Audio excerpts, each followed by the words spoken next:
We welcome you back to the Love Inspired Leadership Podcast. And holy moly, we have an incredible conversation intentionally planned for you today, our audience, who we hold in such a sacred space for you to receive what it is you need today in this moment that you're listening, whether you are bike riding, driving in your car, on a walk, doing your dishes, or simply want to recalibrate and recenter yourself as a love inspired leader. And this podcast is the joy of my uh, huge part of my life. And I feel so blessed with the opportunity as having these truthful, authentic, real conversations. And I'm super excited who I get to bring you today. And I welcome the audience to just open your minds, open your hearts, and open your spirits for this meaningful conversation. And I recently met this incredible woman through another strategic alliance that I respect, admire, and truly love, Michaela Quilici. And as soon as we got on, I felt this instant soul centered connection of truth alignment and this loving radiance. So I'm super excited to introduce you to her. So let me introduce you to her first. Her name is Raquel Soto. She is the CEO, founder, and creative producer and authority amplifier. Love that. Who helps faith driven entrepreneurs align with who they are and how they show up in the world as their authentic selves to make the biggest difference. So through her work, Break Your Limitations, Raquel combines faith, neuroscience, emotional regulation, media, and creativity to help people renew their minds, embrace their God-given identity, what I think is their brilliance, their radiation of love. And she supports them in creating lasting transformations. So if you've ever questioned your own self-worth, struggled with limiting beliefs, or wondered, how do I lead from a place of deeper authenticity of who I am? This conversation is going to encourage and inspire, and just, I think, may bring some gems and some gifts that you've been waiting for. So, Raquel, I'm super jazzed about you being here on my podcast and honored and feel exceedingly grateful. Thank you. Well, thank you so much for that. I'm so excited. This is the importance of, being in the right rooms and really connecting with people at a deeper level, because that way when they introduce you to other people, it's just like, oh my gosh, it just feels like that's my sister from another mister. Like we've been on my life online bestie, so I love that, we were connected by Michaela. And I love Michaela. And then she's like, oh, you really need to meet Raquel. And so I shout out again to Michaela, but this is again the importance of get in the rooms, get to know people, slow down enough to go deep with people and not just go shallow.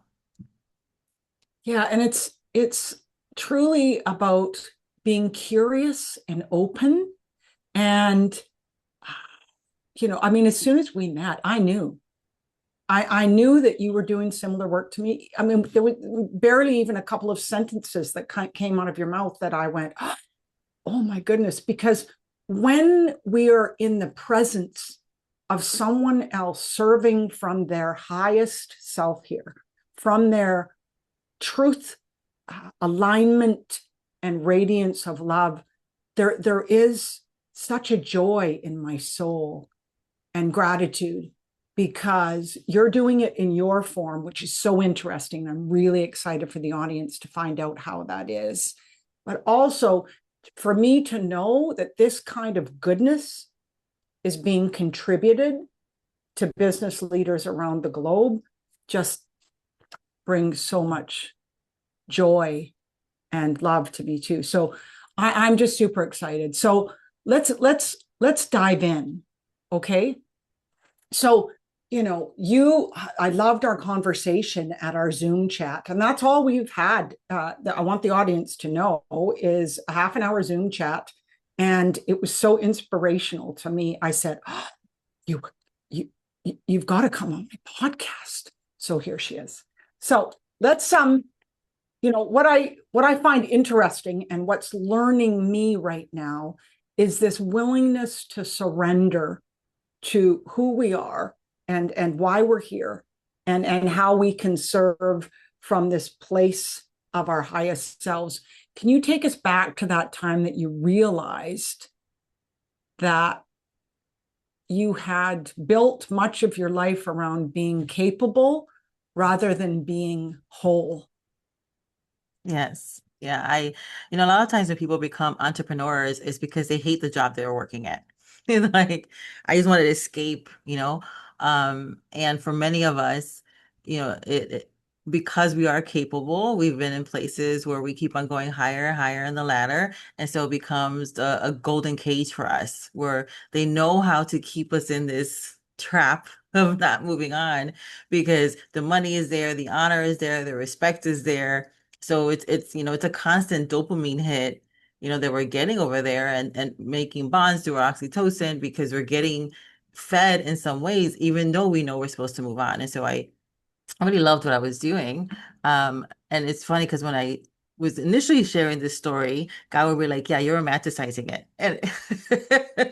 And that's the truth. I was romanticizing it. It's just like, "Oh, I really loved what I was doing." That is true, but you can have different truths running at the same time. It was true. I did love what I was doing. It's true that I got all these, accolades and things like that. And my team was always very successful in what we did.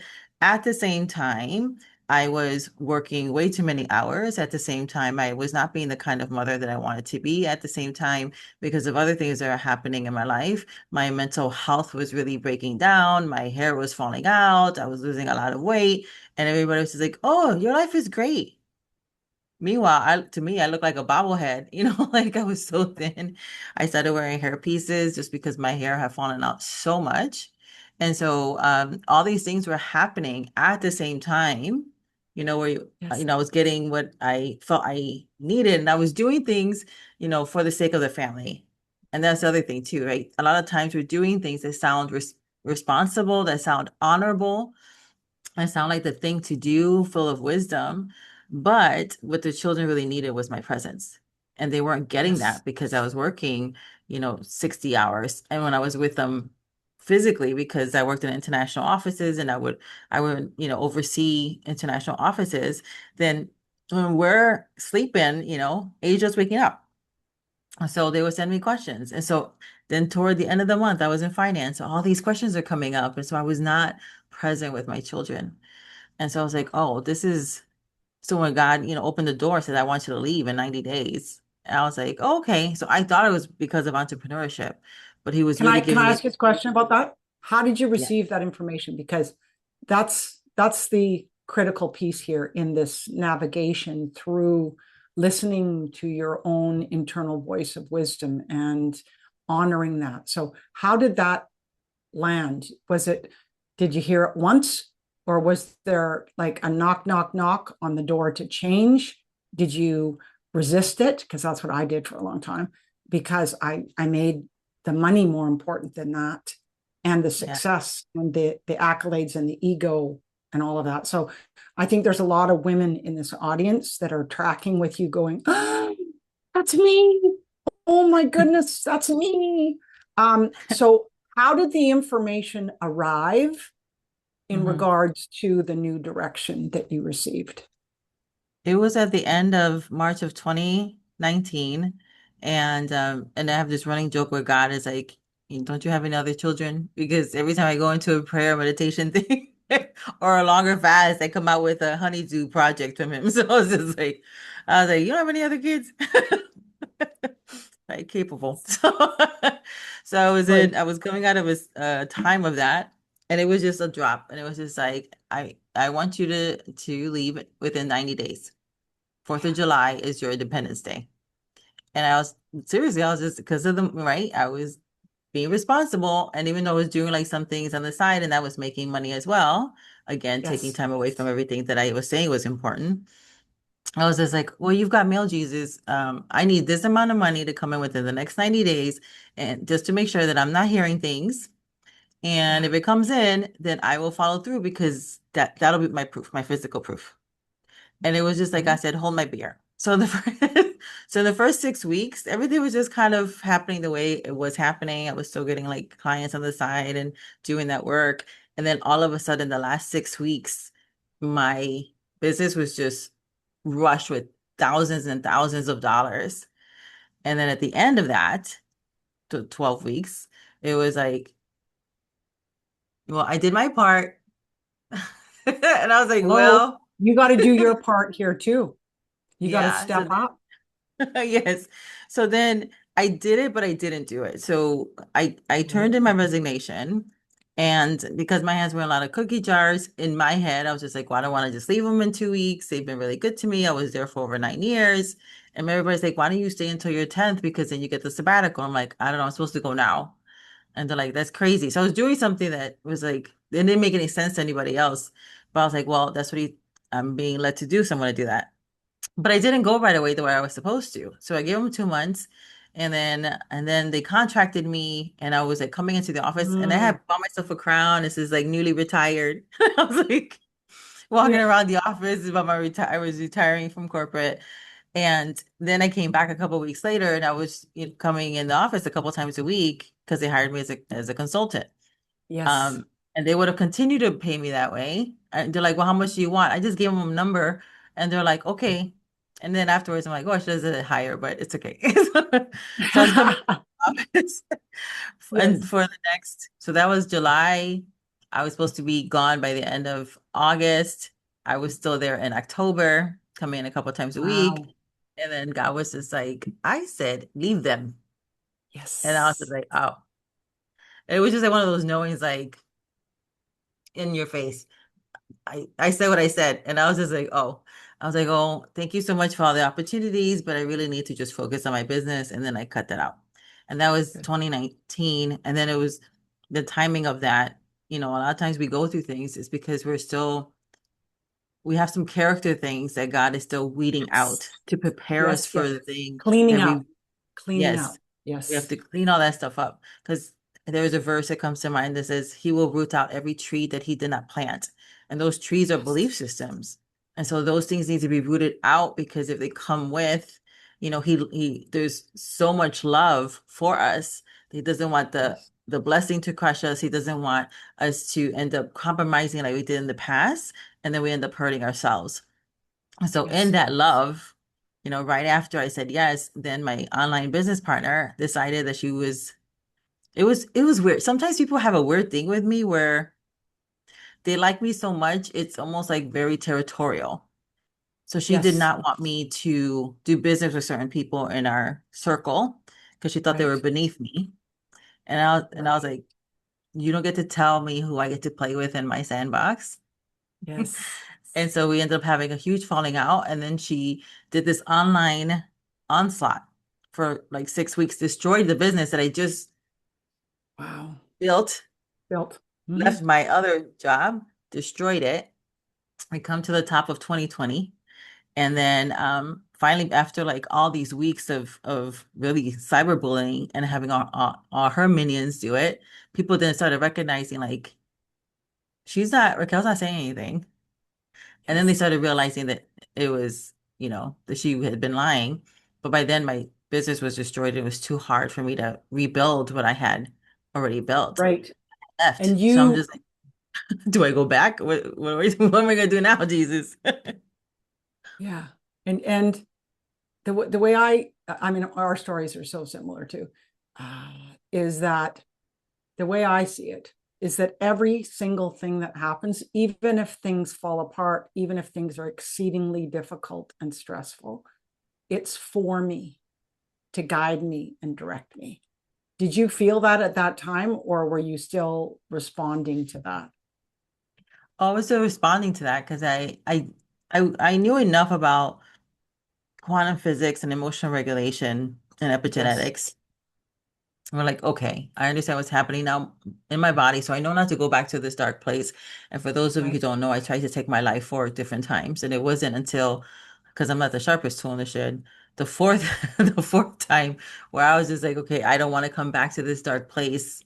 Yes. What is really going on? And that's when God said, go study quantum physics. And then I started to Yeah. seeing those parallels in the good book, and I'm like, oh, that's what you said. And then it's like, go study epigenetics, and then I started I was like, oh, and then I started to understand what's happening and really understanding that nothing has gone wrong. It's just I'm beautifully, wonderfully made, just like everybody else. And we have this internal AI that's running it for us. And so we have these belief systems, it's like a record. And so it's not partial. It is it is a blind servant and it is faithful. It is faithful to whatever we tell it and still refreshing myself with that truth even this morning. It's like that is a Yes. faithful servant running for me 24/7. And it's just giving me an offer. It's offering me Yes. the thought that I have been I'm thinking about the last 45 to 60 days or longer. So understanding those pieces, I'm like, oh, okay. And then 2020, and then in March, my husband at the time, he passed away in May of 2020, but the fungolitis hit. And then he went into the hospital in March and he didn't come out.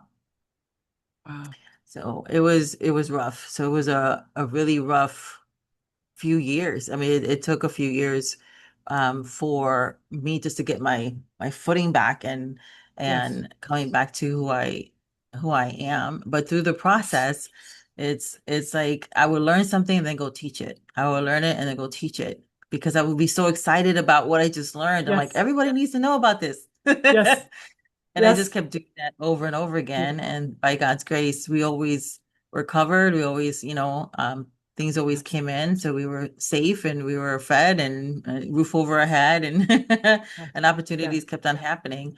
And then really last year up to this year, actually, even like the last couple weeks, the things that I have been putting into practice and seeding into my life and into my business, I mean, the door Yes. was not just open, it was exploded. But it took And 6 years. well, the one thing that has been really ringing in my mind and my heart as I run my community, the Aim High Sanctuary, which is an incredible community of women and business leaders, is that it is the challenging times that we live through that nobody talks about. It's that journey of letting go to lead ourselves forward from that place of truth. Like you said, there's many different layers of what truth is, of what self-honoring is in regards to that radical honesty.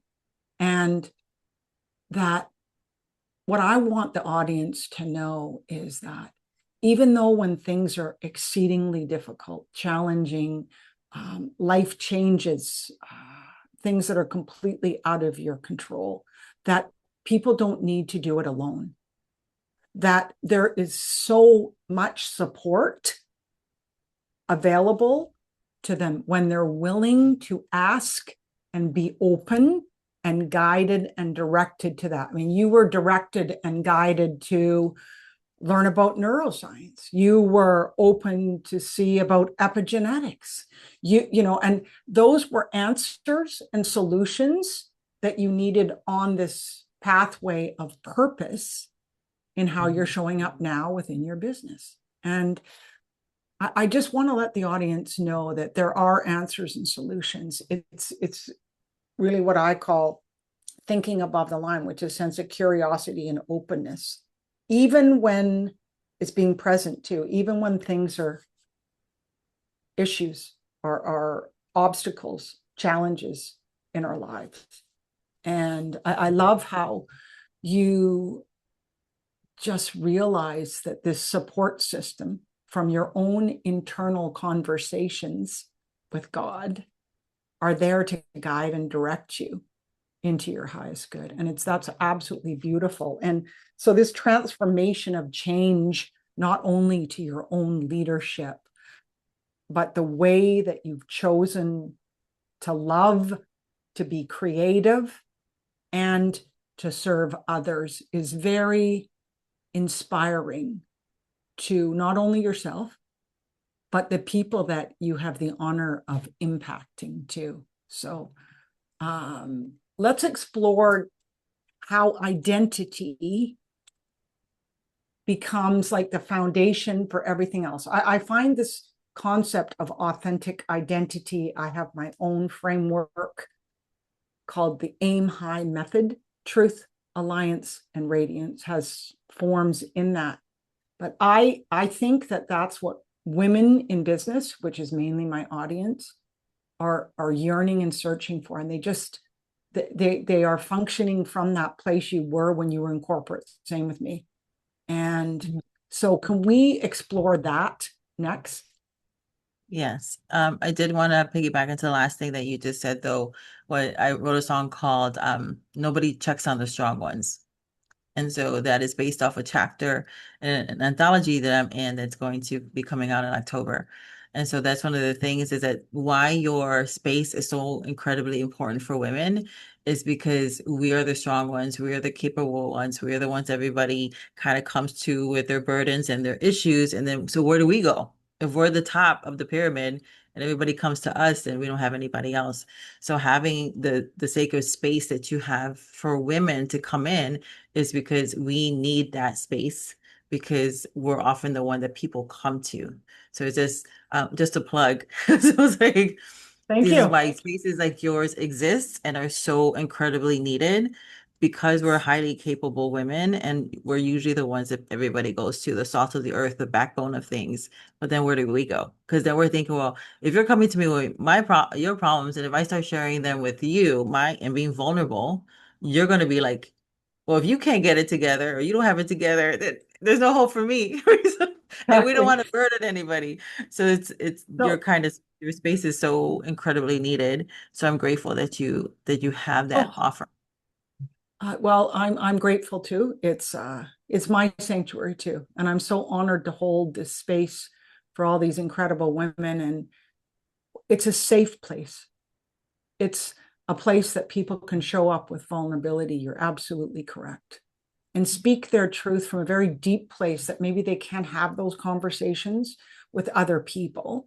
And to Mhm. be, I think our responsibility as business leaders, as women, is to come from this place of love because we are the love keepers, so are men too. Yet it is our light that shines into those places of darkness for other people. And I see it truly as our responsibility within our own self leadership to come back home to who we are and live by that authentic identity, which is the same message that you have, which is so cool. So you beautifully combine faith, neuroscience, and emotional regulation beautifully. So, how did these three work together in creating lasting change, in lasting transformation for people, do you think? Well, it kind of goes back to what we the previous question too, right? Identity. So we're never going to go any farther than how we see and feel about ourselves.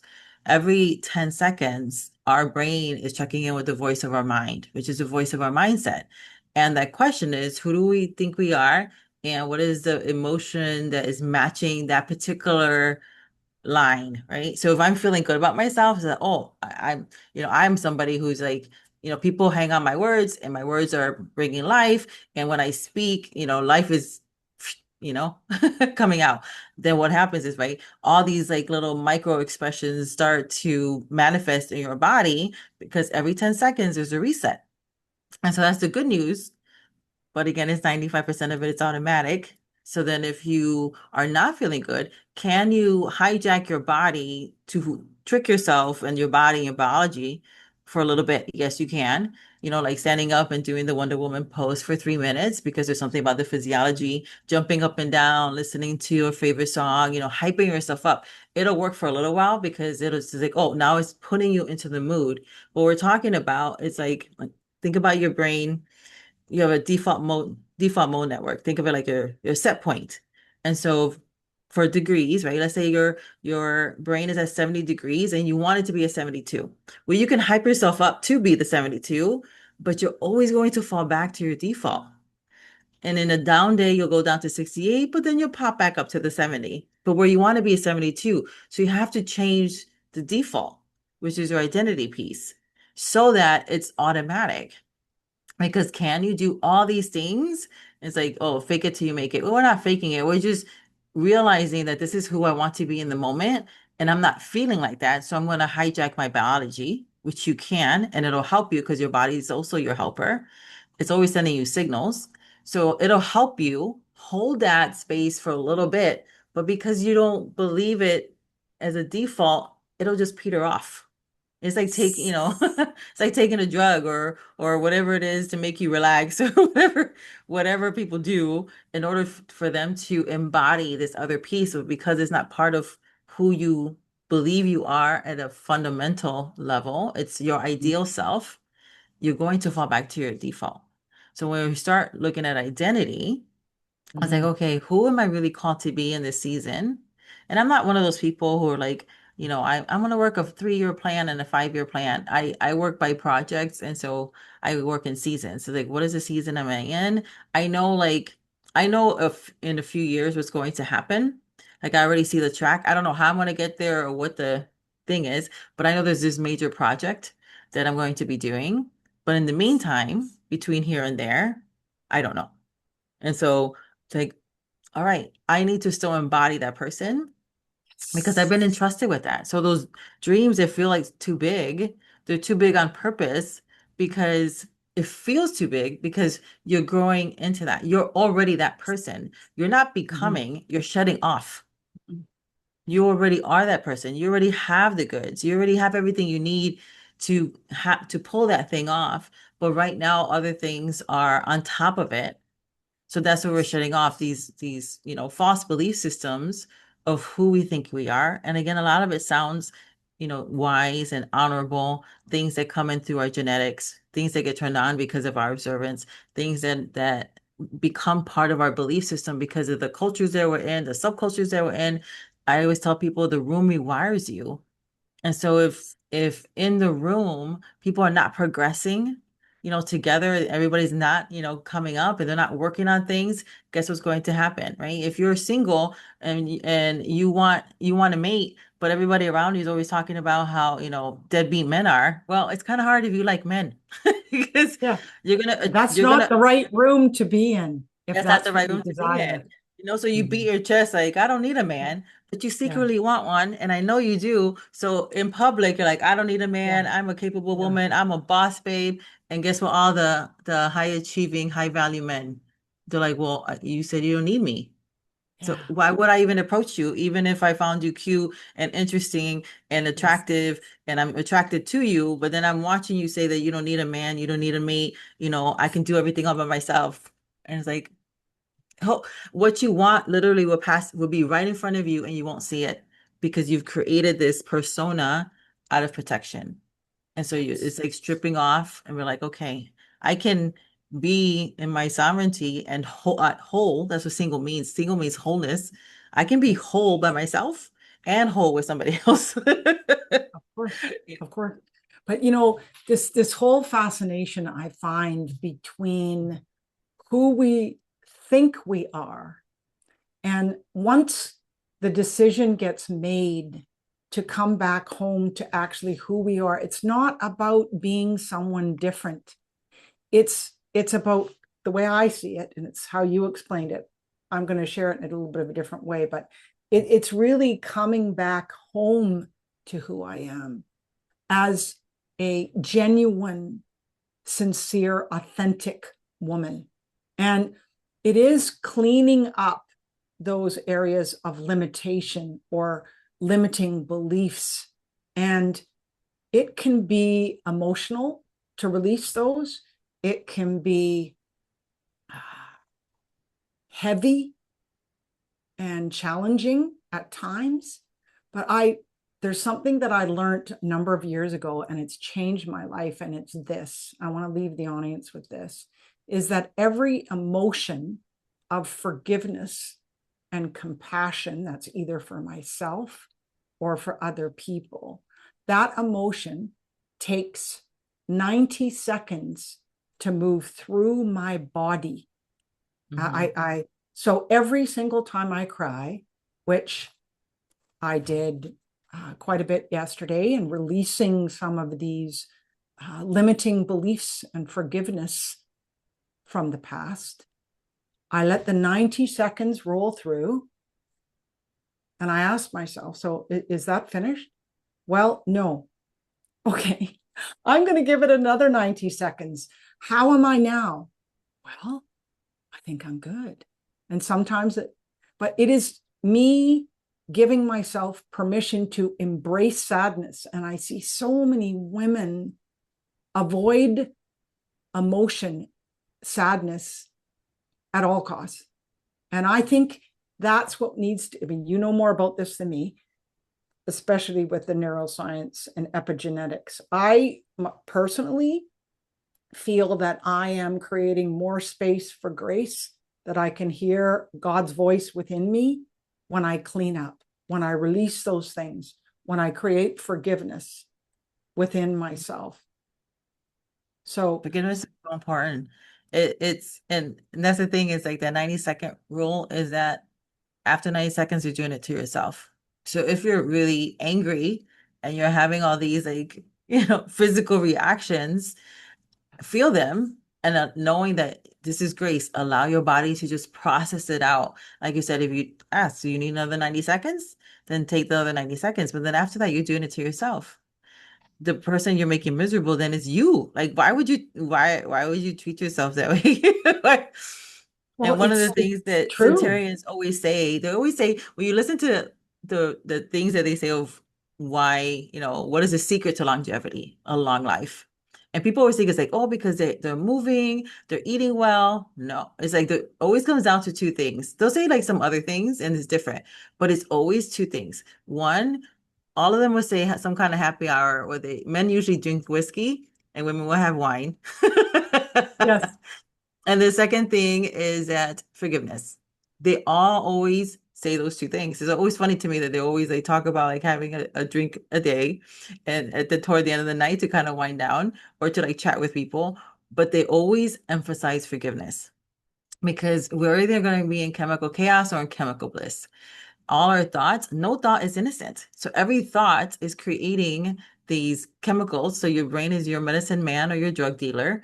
And so we're holding on to the thought. And the more we hold on to the thought, it starts to create emotions. So people are like, oh, well, everything's from emotions. No, it's from the thoughts. The originators are the words. Words are sacred. Stories are sacred because that's our belief systems. And so those thoughts are just manifesting those words, those stories, and that's what's giving it life through emotions. And go ahead and feel them because that's just data. We need the data. And then we can ask, I say triggers are grace. So when you get that trigger and you're like angry or sad or like any of those things, you're like, well, I don't want to feel that way. I'm trying to be positive. I had toxic positivity and nearly killed me. So it's like, yes, be positive, but why are you being positive while the boat is sinking? You're being positive while you're drowning. And so allow yourself to feel it because that's the mechanism that so you can process it out. So you don't have all those, the chemical reactions are good because they're there to help you and then let them process out. But if we're stuffing them down, what happens is that now instead of processing it out, we're holding on to it and now it gets reinforced. So then later on, what happens, it's even a stronger trigger. It gets stronger and stronger because we don't deal with where we're saying it's okay and our brain is interpreting that and our heart is interpreting that as like, oh, I guess this is fine, this is normal. We're going to reinforce this belief system And like now, every time I see that person, I just want to like punch him in the face. I was talking to somebody. He's like, he's like, I forgave this guy. And I was talking to a gentleman. He's like, I forgave him, and I don't understand what's. He's like, but every time I see him, I just. He goes, and we're in spaces where I'm gonna have to see him. He's like, I just get so angry, and I said, it's because you're offended, and sometimes we need to lay down our rights of offense because that's only hurting us. I said the issue is not that you didn't forgive him, but you're holding on to the offense. And as long as you hold on, do you have a right to be offended? Yes, because he did X, Y, and Z. You should be offended. But as long as you're holding on to your right of offense, now that offense is actually hurting you because now you're in a space that you have to be in and you don't feel good about the way you're feeling about him or like feeling good about yourself and now you're physically feeling sick. I said, but when you choose to just lay down the fence, like I have a right to be offended, but I'm choosing not to be offended because that's not helping me or this person. And I'll love that person from over there, and that's I'm good with that. And then once he actually accepted that he can lay down his right of offense, he just started tearing up and crying, and all this stuff left his body. And you can see the countenance of his face. It just went from feeling tortured because of the offense and what was happening in his brain and in his heart and his body was having a physical reaction. It just melted away in minutes. It was gone. And those are the things too. Sometimes we're like, well, I have a right to be angry. Yes, but you're right. You can lay that down too, because if it's not doing you any good, it's actually flooding you with toxic chemicals into your body. People are always talking about like, we need to eat clean. Don't worry about eating clean if you're mad all the time. Like, clean up your heart space first. Here, here. So this is love in motion. Love is always the answer. Love is always the solution. And forgiveness is the pathway to get there. I believe in those situations. And it's when I just journaled about this morning. It's when I walk hand in hand with gratitude and love and acceptance of what is. And, I just absolutely love this alignment piece. And it truly reminds us what matters in life and how we can be responsible for our lives and naturally grow into being fully embracing who we are and why we're here. So talk to me about um, living from your truth. I love this. This is the first segment of the aim high method too. So what does that mean in living within your truth? And so that's first. Second of all, what legacy do you hope to leave here for the difference you're making in entrepreneurs and business leaders' lives? There is this misnomer. A lot of people like to say that I want to just live my truth, but everybody's living their truth, even if their truth is a lie, because that's your default. And so understanding, like as long as almost you're chasing something, what's the phrase? You're asking for a chair that you're already sitting in. So you're saying that you want to live your truth, but you're already living it because your truth is your dominant belief systems. So if you don't like the results that you have been getting, change your belief. All our beliefs are borrowed, so you might as well borrow a good one.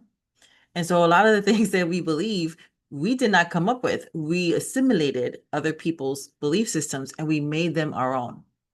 And so for all of us who are entrepreneurs, that's great because most of us are some kind of control freak. And that means you can control what belief you're going to reinforce or dismiss.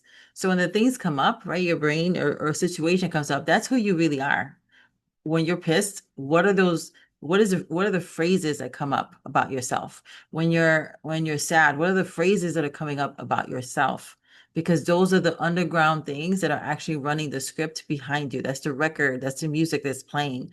And if you don't like that, at that point, that's actually people talk about rewiring your brain and it's like the best time before when you wake up and before you go to sleep. That's actually not true. The best time to do is when you get the trigger. Because when you get a trigger, that's awareness, and awareness is the grace gift. And now your brain is like, this is so charged. I'm open. It's like the doors are open for your for change for 4 to 5 hours. So if you give an instruction then, like, oh, I always mess up. Is that actually true? No. Because love, one of the things is like, okay, when you're looking at love, using love as a lens, use it in your thoughts. And the first thing is it true? And for it to be true, it has to be true all the time. So are you a failure all the time? Well, no. So now you're like, well, okay, this is a thought that I'm always a failure. Well, that's not true. And I can choose at that moment to just even a little adjustment. Say, you know what? It feels that way because of the circumstances that have been coming up, but those are just circumstances. And I get to choose the lens. And I know that I'm not a failure because I've had many successes. And then you start naming the successes. And then it starts to say, oh, there's just maybe some information that I don't know, but I'm smart. I can learn something new. I just I receive whatever answer I need. And then you disassociate that because as long as you don't take advantage of the trigger, what happens is your brain's like, oh, you don't want to do anything about it. When I close back up and I put this back in the files, I'll make that stronger. So then when it comes up again, because it will, because it's a belief system, this is why the identity work is important because it's like, okay, what are you identifying with? Instead of like, my identity is this and that. No, just in the moment, what am I identifying with? Maybe I identify with that up to this point, but I don't have to anymore. And there's sometimes secondary benefits to holding on to those belief systems. The secondary benefits are maybe it's a people group, maybe it's what you get out of it. There are people that I know who want to be healed in their body from a physical ailment, but they've made their whole entrepreneurship around the disability, or all their funding is because of their disability, or their whole identity has been because of what's happening in their body. So what happens when that goes away? Who are they without that? Yes. You know? And there is this incredible transition when you realize, I mean, I realized how much when I was in corporate and I left, my identity was connected to my accomplishments. Mhm. And that was an incredible, humbling journey to come back home to who I am too. So it also takes bravery and courage to look in the mirror, deep down into the mirror, as into our own individual positions of the real truth, the genuine truth, radical honesty, which is what you're speaking. So I know that you love to help leaders amplify their message through media, television, books, and even music. Can you just go into that for a few minutes so our audience can know, this incredible,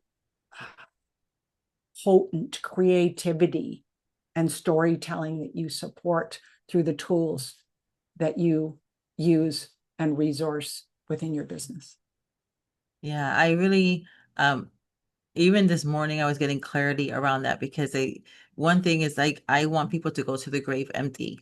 It is the richest soil and land in the world because people go, with their dreams, the books that they didn't write, the pursuits that they should have done, the inventions that they never follow through on.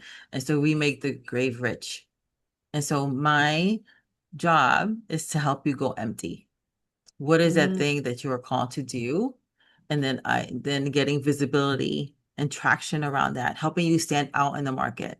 So one of the main ways people find me is through the music. It's that I write original lyrics. So I can have a conversation literally for less than 5 minutes. And I'm like, oh, I have enough information. People always just like, what do you mean? And then I come back and I send them the lyrics and they're like, how did you know? And they feel loved and seen and heard by a perfect stranger. Even people who've known me for a while, but then when they see it in practice, they're like, "Oh, you got me." And then adding I produced the music with it. So it's the genre of their choice. I just did one for clients, and it was so funny because I ended up calling it something. So they changed the name of the podcast to the name of the song. And both of them, they were like, very, fun and tough women. And both of them were crying. They're like, the first few seconds of the song, I can feel the vibration and the love coming through. And we've been crying through the whole thing because it's them. It is a piece of art. So yeah, you can go to Oh, Suno and ChatGPT and create something that is decent and is fun, but it's not you unless but you've trained it very well and unless you have an ear to understand that everything's going together. It's going to sound like everything else, right? So what I do is really artwork. It's couture. It's you. beautiful. Music is something that makes us immortal. And so I purposely ask questions like, if this was the only thing this was the good work that you were going to do today, and this is the only message that that person was going to hear, what do you want them to know? What do you want them to feel? How do you want to move them? And then they get to like, all this love for what they do and the people that they serve just comes out of their mouths. And then I translate that. And so everybody, like literally everyone, even the men have cried and they're like, Perfect. you Love it. understand me. And I'm like, yeah, because it's you. So I get to play in all these different genres and sounds, and now I'm attached to all these people's, work for the rest of our lives because through Yes. the vehicle of music. And the music is Mm, great because it really just takes down our filter. We're just looking to see if we like the way it sounds, and then we're delivering a message. So everything is very purposeful of delivering a message of love. And I only write songs mm. that are motivational, that are inspirational, that are going to be changing the listener, even if it's about somebody's company. It's like, okay, but what is it that you want to leave them with? Because we're leaving them a piece of you. So what is a piece of you that you want to seed into them, even if that's all they're going to get? And that was really your, quantum entanglement moment where you're like, that was meant to be. Because sometimes you're like, well, what's my purpose? Your purpose is to do good, to Yes, it love is. people and do it through the lens of love. And now you get to be creative with however that's going to be. For me, Oh, most of the time people come first through the music. yeah, that's just absolutely beautiful. And what a gift to not only the owners to just feel the incredible vibration alignment of love and their mission and the meaning of that, and to feel that physically within their body, and then feel those emotions rise and celebrate in that blessing, that joy, that love, I just think it's absolutely beautiful.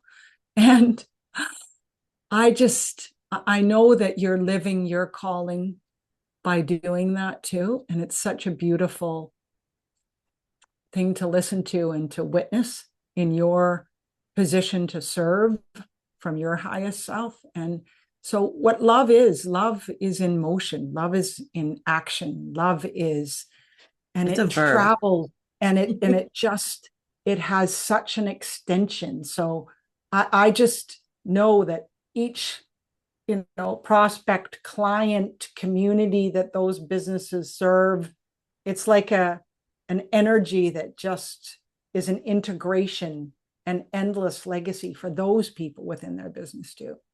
And Mhm. this is what I believe business is. It's love inspired leadership. And the way we realize what our role is here is through listening to our internal voice of wisdom, which I call God too. And I had a message this morning at about 4 a.m. that landed. That's how mine come. And I journaled about this morning, and this is where I want to end this. It said clearly, grasp the good, release the rest. That's what I heard. So that's the truth. And that's what you're saying here. So we're here to bring good to this world. And So there's always something good, a good work or more to do every single day. And so it's just like, ooh, well, what have I been set up to do good today? I get to be part of that. And that's our choice. We get to be part of that or not.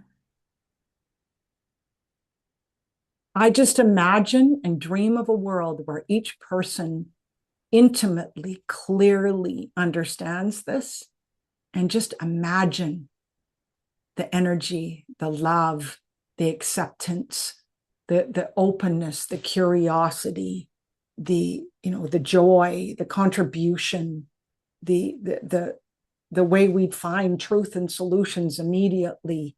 And so I'm doing my piece and you're doing your piece. So congratulations. Thank you for coming our podcast. Now, I know that you have a gift for our audience as well. Do you want to share what that is? Yes, it was something that I'm always hyper creating. So it's like, how is it that I can help people practically and quick? So because it's like both sides of my brains, it has to be practical, but it has to be pretty. So it's called the Beautiful. visibility quiz. And you can go to standoutdna.com and you take the quiz. It's like 90-second quiz, and everybody who's been taking it says it's like scary accurate. So it's going to discern like where you are right now based on what you're picking, and then how to double down on your visibility. And then if you keep on going down, there's 3 bonus questions. And when you answer those questions, they come directly to me. It doesn't go to AI. I answer those questions personally. So then you get like free mini coaching based on what you say in those 3 questions. And then I give you some suggestions of what you can do right now to help you in that visibility piece. So they give you fun names, and but everybody's been like, wow, that is like crazy accurate. That is exactly how I'm feeling right now and how I'm showing up right now and where I want to go with that piece.